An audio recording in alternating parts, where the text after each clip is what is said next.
Babuyele eNkantolo yemantshi yase Krugersdorp abasolwa abangamashumi ayisishiyagalombili ababoshwa ngamaphoyisa emva kwesigameko sokudlwengula abesifazane abayisishiyagalombili eWest village eKrugersdorp.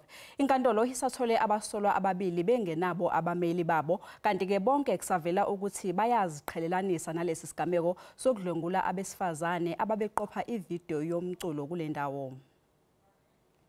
Babuyele eNkantolo abasolwa abangamashumi ayisishiyagalombili, abangamashumi ayisithupha abadala nezingane ezingama-20.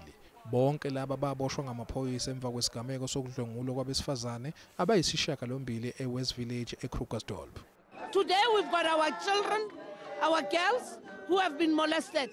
This calls on all of us, especially the private sector, the mining houses, to take responsibility, and that for us as government, we need to now expropriate all those deserted mines.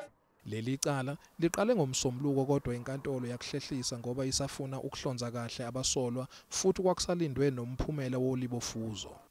Namhlanje amaqembu ombusazwe abuthene ngaphandle kweNkantolo azophikisana nokuthi abasolwa banikwe ibheyili. Our message is clear. Borders must be managed. We are having this crisis because our borders are not properly managed. People come and go as they please. iNkantolo kulindele ukuthi ithole nokuthi ngabe abasolwa bayanindeka yini ekudlwengulweni kwabesifazane abayisishiyagalombili. Kumanje vele sebethweswa amacala okuba kuleli ngokungekho emthethweni nokuphula imithetho yokungena nokuphuma kuleli njengoba bonke kwavela ukuthi akusibona bakuleli.